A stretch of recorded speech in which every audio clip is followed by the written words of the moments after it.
the one thing that I would tell business owners, it's never too early to start having conversations about exit planning. The best time to start is today. So start having conversations with somebody, find out what your business is worth today so that you know how to make those strategic decisions to grow it in a way that's meaningful. We've actually gone and created an assessment that we ask business owners to take that says, hey, what does post-exit life look like for you? Hello, we're here with Joshua Carnes with Lion Business Advisors.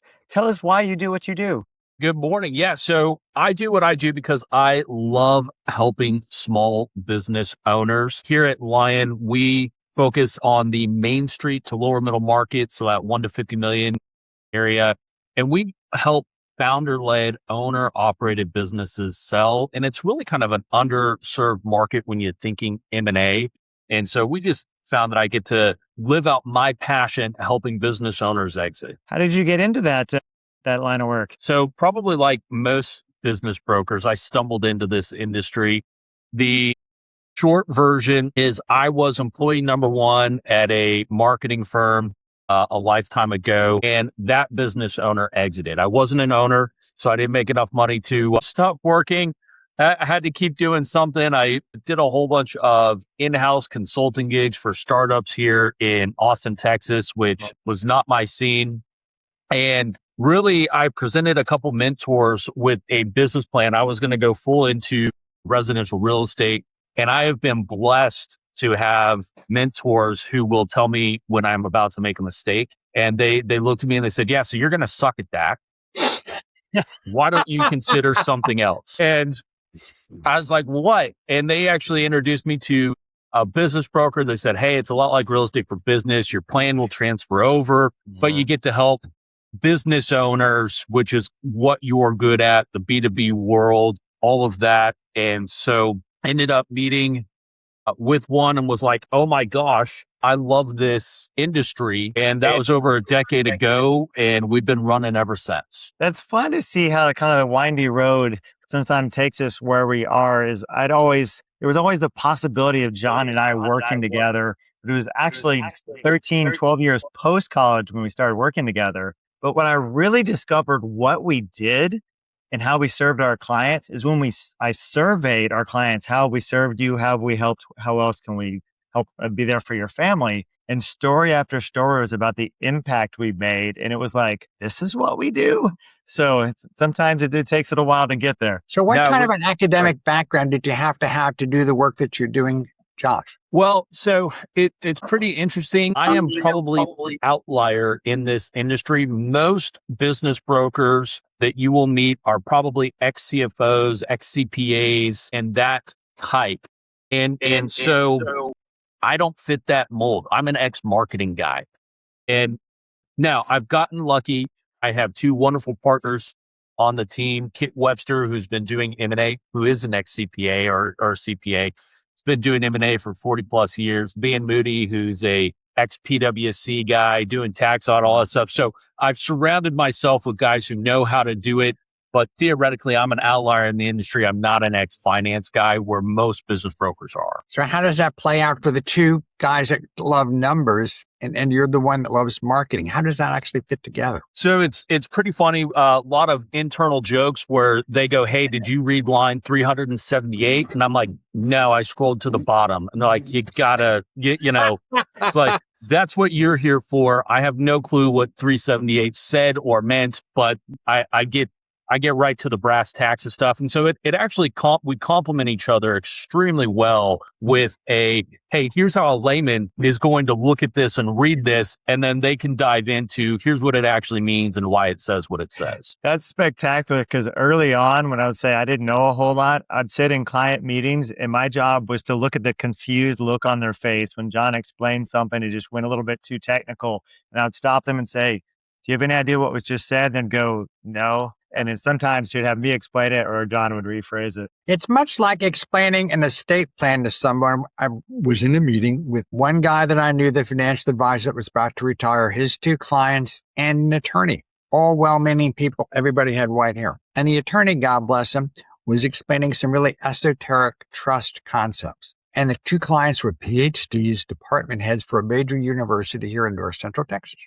And I did the same thing that Jared just described. I said, did you understand anything he just said to you? He said, no. I said, okay, would you like me to interpret it for you? And I had just met these people at the meeting at hello, how are you? Yeah. So anyway, so I said, okay, basically we both garden, and then one of you is a composer. So let's say you pull in certain strings for certain compositions and you pull them up and have them go down. And then you kind of protect the drummer from this chaos in terms of that. And that's what he's talking about. He's talking about taking things from one shelf and putting it in an envelope so the government can't get its greedy hands on it. Also, you're going to be protecting your kids from their future ex-spouses and creditors. Don't you love Texas? And they thought, well, this makes perfectly good sense. Also, we found any number of times making presentations with people, they'll use jargon. Now, PwC means. Why don't you tell everybody else what PwC? PwC is one of the major tax accounting firms in the nation, PricewaterhouseCoopers, right? So, it's one of those inside jargons of just means he knows a lot more about tax than the average person. When I was starting out 50 years ago as a certified public, there used to be 8 firms called the Big 8. Then they kind of boiled down, and then eventually some sarcastic people called them the Final 4. But most of those guys were just amazing people, and I got to see a bunch of new kids get to be CPAs just the other day when they were celebrating the newbies and the 50-year-old types. So what is the most pleasant, uplifting story you'd like to tell us about how you help somebody go from, God, I have a business I have to sell, and wow, I just sold it? So I don't know if I have one. I think that's what I love about what we do. Every success story we have leads to a wealth event for whoever we're helping. And we help clients across a spectrum. And so I like to tell people, it doesn't matter if that client's going to sell for 1.5 million, which we do a lot, or if they're going to sell for 30, 40 million, that number, whatever it is, wherever between, is a big number for them and is a life-changing number for them. So every success we have, no matter what the size is a win and something that we love to celebrate. This year we've sold a business that's going to sell, that I think it finished at like 838,000. That is a small deal in the grand scheme of M&A and all of that. But it allowed that owner who had been working for 38 years to retire, put some money aside for the kids. Grandkids can now go to college and all of that. So life-changing numbers and wins. And then also this year, we've had a couple transactions north of 20 million. Those are obviously life-changing, multi-generation changing numbers. So really that's what I love doing. And just the win of no matter what size is a win for our clients. And that's what I enjoy about And doing. how does Line Advisors, of which you're a part, coordinate with other advisors that have been part of the program with the owner? Yeah. So a few years ago, we really took a hard look. Most people in this industry are more transaction oriented, right? So we come in at the very end, or that last piece of the puzzle where people have been working sometimes for years to get it together. And so the Exit Planning Institute, called EPI, we stumbled across that a few years ago.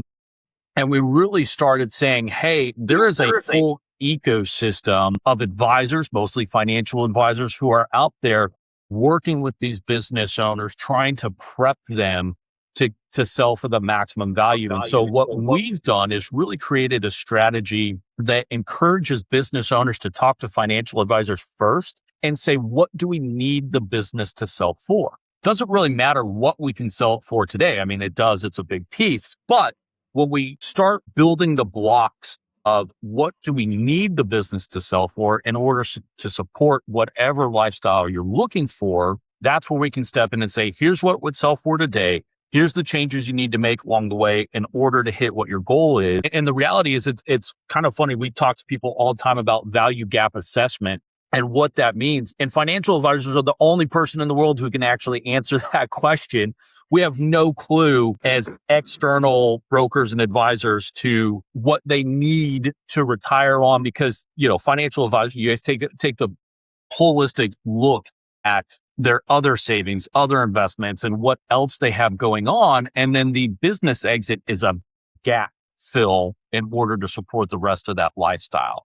And we found when you take a step back, take a holistic approach, don't try to get people to sell their business today, even though it's a great market right now, but really say, hey, what's the best timing for you? Where do we need to be? That's when the real wins can come. And what's the greatest compliment you've ever received? Probably the thank you. Right? It's for me, that's just the ultimate win. Just a pure and simple thank you. It worked, right? I think most recently we just sold a little family construction business, and it took about 8 months to sell. They met with us last year. We wrapped up earlier this year, and daughter, who was kind of operating and leading it, she pulled me aside and she goes, "It happened just like you said it would, down to the timeline, down to how this buyer interacted, all of that." And so I think for me, just on a recent, win, it was really awesome. The little validation of, hey, I still know what I'm doing, right? So those always help. Do your parents have any idea what you do, and how do they describe it? My parents, so call me, I'm adopted. So no, they don't. But my close friends, it's pretty funny. I tell people 10 years ago when I came into the industry, I would spend 30 plus minutes in every meeting telling people what a business broker is because no one had any clue.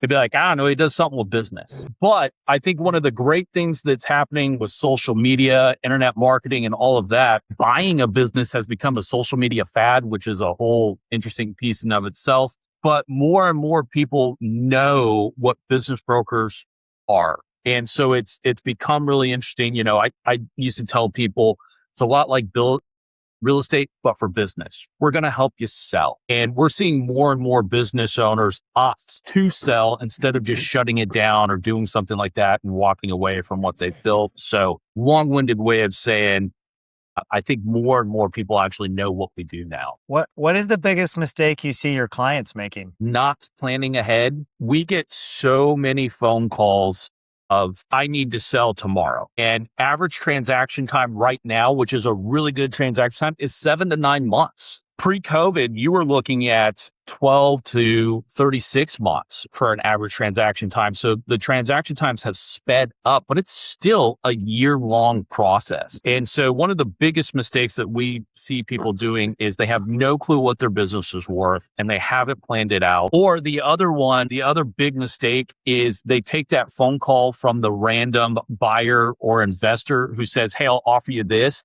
And they don't go get a business valuation to check and see if it's a good offer or not. They hear a number and they go, that's a good number. And they have no clue if they're being short-sighted or anything like that. So how that sale is going to be structured, if they're going to have the government do a lot better on that transaction than they are. And JJ, how do we help people when they're in that particular situation when it comes to transitioning from, boy, I have a business, to whoops, now I'm going to retire? Yes, definitely. We like to plan that ahead and have the conversation as well. Just like you said, Joshua, for us, it's more what is your lifestyle? What's the dream life you want to live? For those who are like, I'm ready to hang it up, I'm ready to exit the business or retire. What are your hobbies? What are your likes? Do you travel? And just kind of different questions around those things. And those that have already been, say, preparing for it. Oh yeah, I'm already ramping up those hobbies, or I look forward to being able to do more of those things that I love. Every once in a while, we'll have someone look at us like it's the question they've never considered or never been asked. And it's kind of, it shocks us a bit because like, okay, you work 40 to 60 hours a week and all of a sudden your work's going to go to, say, if it's a true exit, 0.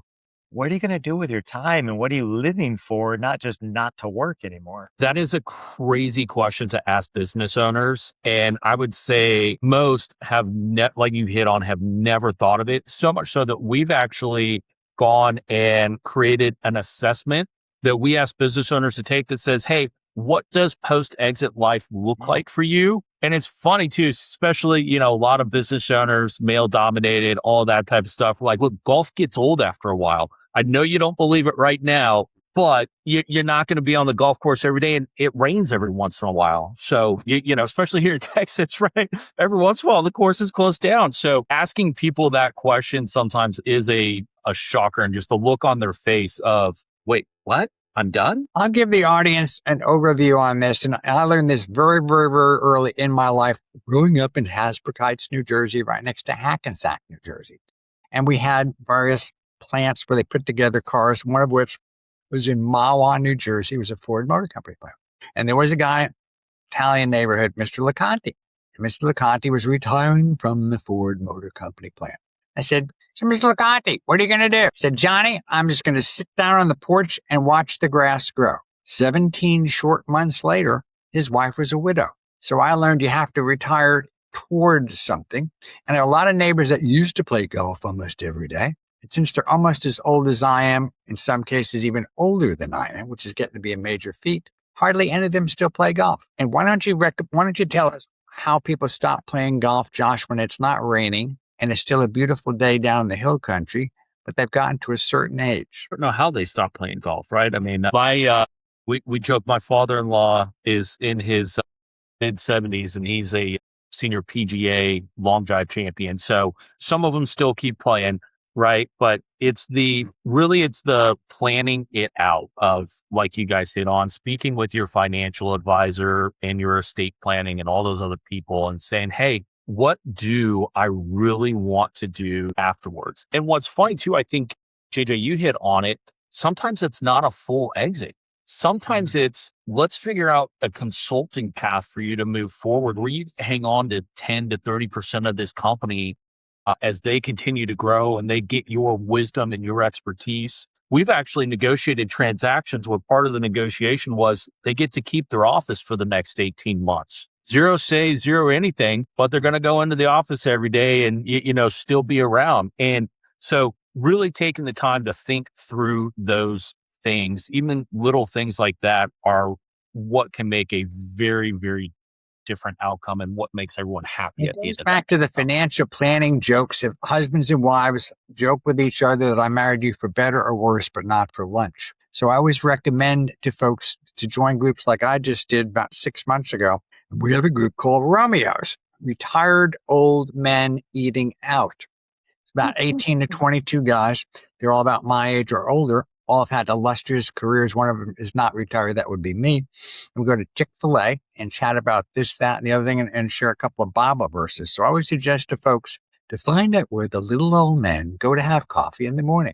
And McDonald's seems to be a very popular place. JJ, what kind of insight do you give clients when it comes to retiring? Yeah, well, it's some of the things we've already touched on is the being intentional with your time, your energy. Talk about golf or whatever other hobbies people you have. You're correct. You can't do that 5 or even 7 days a week.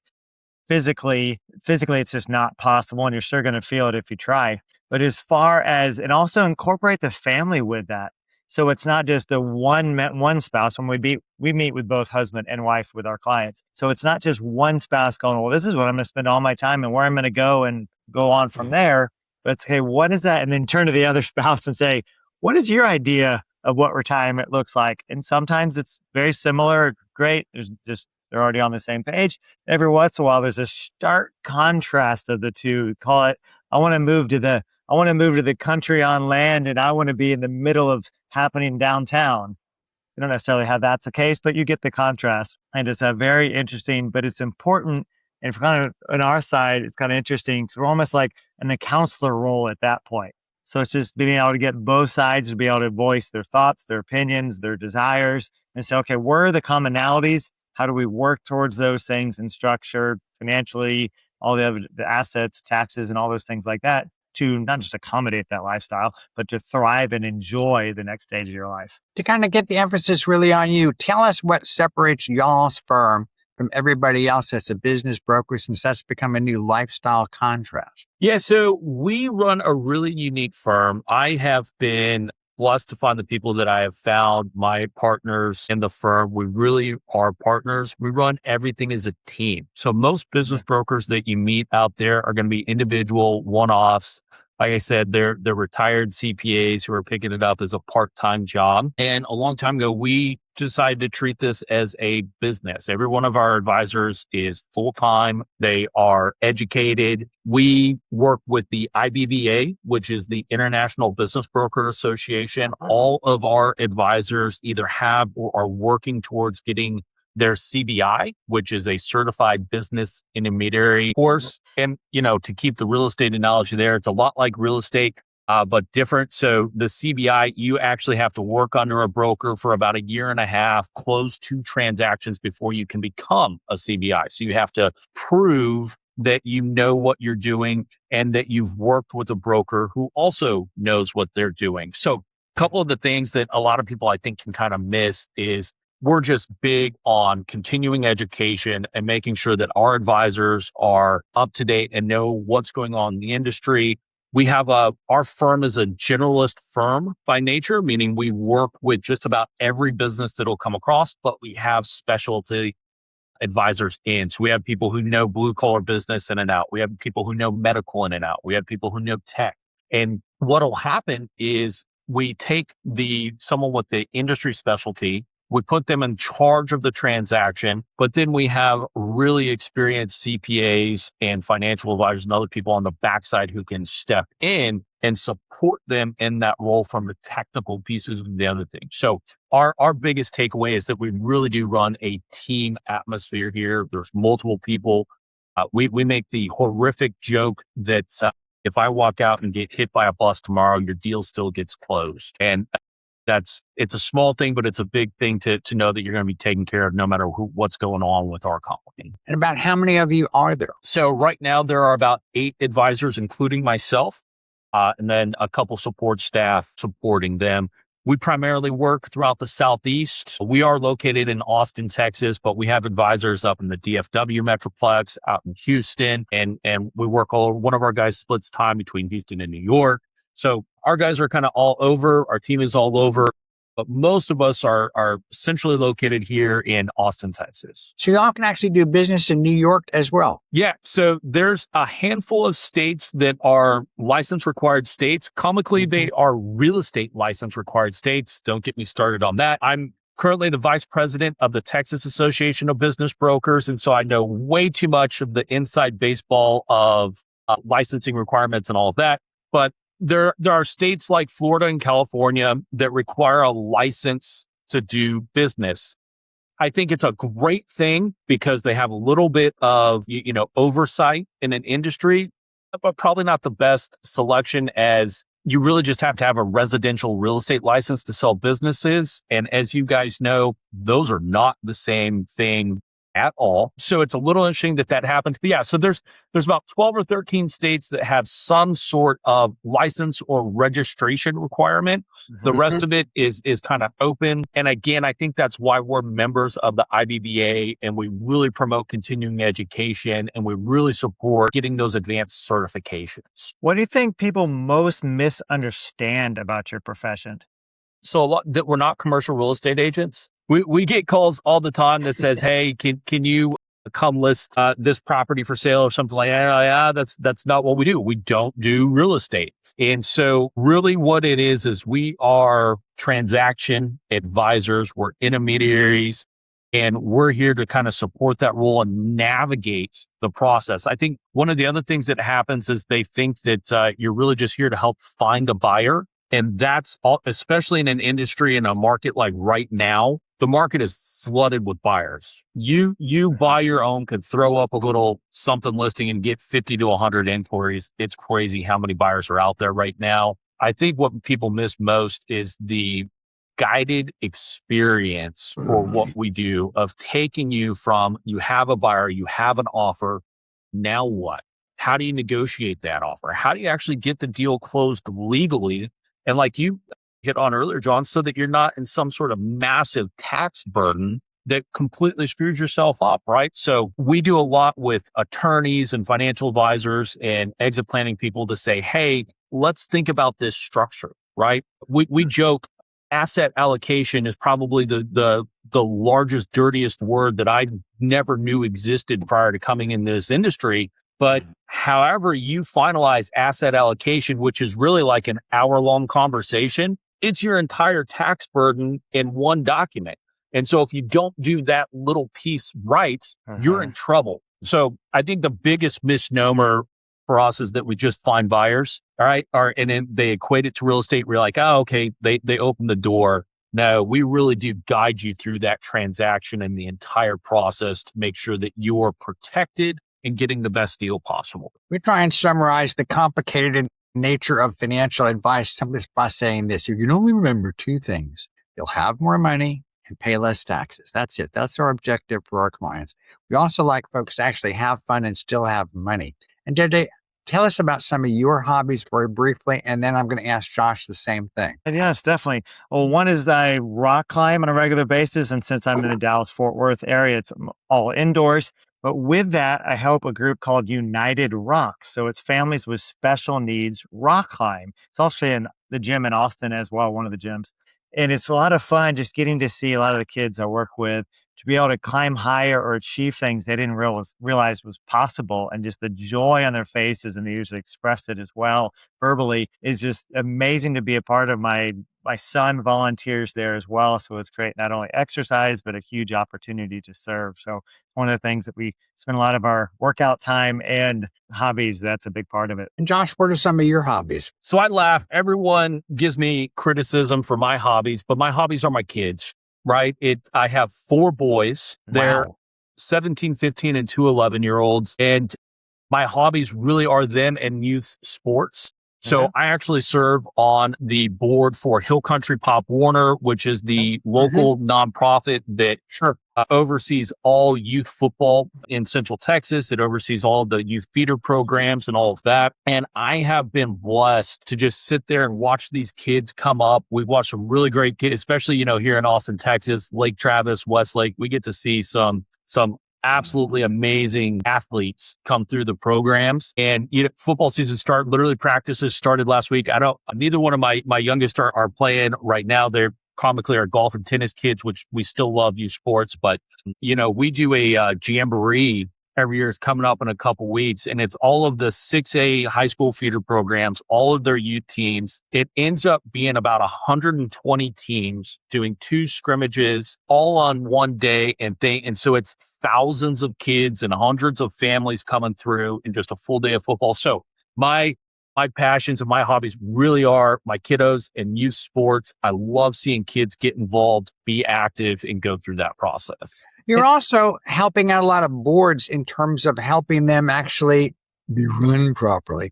About 10 years ago, I had to agree with my darling wife that I was not going to be on any more boards because based on what I do as a certified public accountant and a guy that's always doing research, every time I'll be talking to somebody who's a president of international, like go nameless thingamajig, and they'll outline something with me, I'll say, I want you to stop talking right there. Because what you just described to me is a legal issue, not an accounting issue.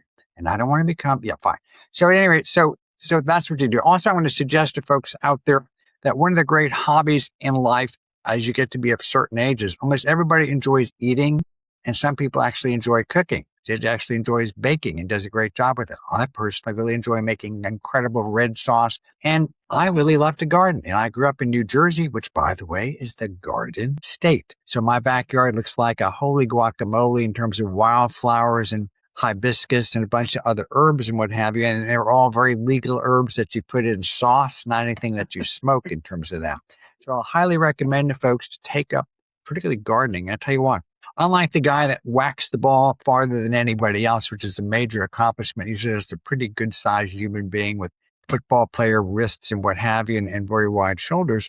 When you garden, you have to bend over in odd directions. And as long as you don't do it too quickly or too vigorously, as a little old person, you'll continue to have flexibility. And in life, not only in gardening, but in life, having flexibility is a good thing. For instance, yesterday, I started up a car that I started up in a week because we had gone to Carnes by the Sea.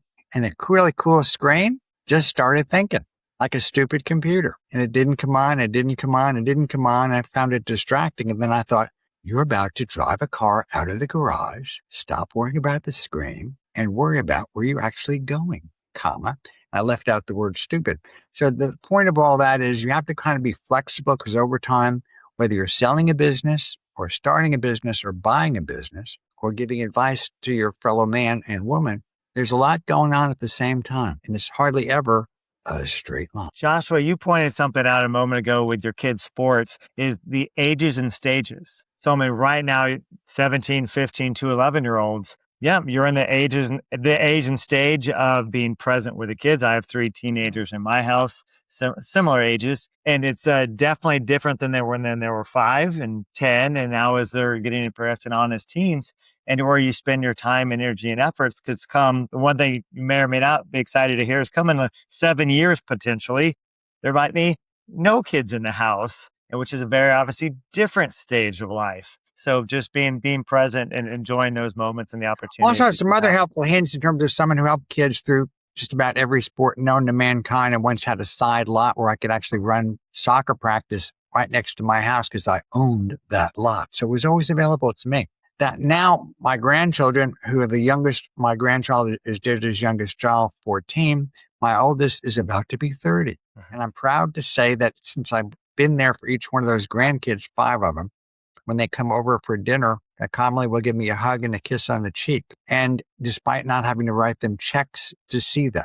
So the ages and stages that I'll say to people is be that father and grandfather and mother that people really look forward to seeing. And the last funny story I'll tell you on that is once one of my grumpy grandkids came in, just kind of spewing. And I said, you need to take that face and your telephone across the street in the park. And when you can smile again, you can come back in and you can drop your phone off in that basket. It didn't take very long and it wasn't even raining. But kids are trainable, contrary to popular belief, and so are business owners. You know, it's funny. I think it leads into, not to self-promote that I just got back from a week on the beach on vacation, but being present with your kids, it really is so important. And I think it's something that some business owners can miss. I know that I've definitely been guilty of it, of just, no, I have to work. We have to get this done. There's this emergency. There's this. Taking the time to be present, you know, with your family is absolutely an important thing that every business owner should prioritize. And it's actually a great litmus test of where's your business at. Can you take time off? Can you know, is your business growing and thriving, but in a way where you can take some time off and enjoy the fruits of your labor now? And so, yeah, I just did a post on this on LinkedIn of like, hey, it's not just the getaway, but it's being able to take the time with the kids in their stages of what's going on and just enjoy them doing nothing, you know, and business owners should be working towards something. Whether it's an exit or a family goal, putting the kids through college, whatever the goal is, they should be working towards something and not forget what they're working towards and why they're doing the work. My wife and I celebrated our 25th anniversary earlier this week by going to Carmel by the Sea. We're one of the most cute little boutique hotels where they bring your breakfast into your room, which is an out-of-body experience, and you get to pick out what you want to eat. And they have a happy hour each evening in their lobby. And I got to meet most of the other people that were at the hotel. And it was a hoot and a holler, almost as interesting as the cigar lounge used to be on cruise ships, but they don't have cigar lounges on cruise ships. Another question for you. Go ahead. Another question for you, Joshua. If you could talk to your 20-year-old self, what advice would you have for him? Start earlier. I was that goober. I wasted my 20s. You know, I barely skated through college. If someone looked up my GPA, I'd probably be pretty embarrassed right now. I'd say it's, you know, enjoy life, but take it a little bit seriously and start earlier. It's okay to start focusing on something, start grinding, work harder now so you can enjoy it later. That's a real thing. I try to tell my kids, I go, man, if I would have started 10 or 15 years earlier, we'd be in a completely different ball game right now. And so that's especially because I have the teenage boys. I'm like, listen, let's just crack down, get through this stuff. Nobody's going to check your GPA in 10 years. The other thing that we do with the kids in the youth sports is, hey, guess what? After about 10 years, no one cares where you went to college. Go get a degree, go get the check boxes done and get after life. So that's where I would go, is just start earlier. Any other questions, Johns, before we wrap today? If you had 60 or 80 seconds to tell everybody, come see you and your advisors, what would that message be? Yeah, so we love working with business owners. Again, we focus on founder-led, owner-operated businesses, the stuff that investment banks don't like. If your business has got problems or issues, it's still sellable, just not as much as it could be. So one of the things that we love doing is talking to business owners and talking to them 3 to 5 years out before they actually are thinking about selling. And a little plug for you guys too, I guess. One of the things that we do differently from everyone else is we focus on value gap assessment.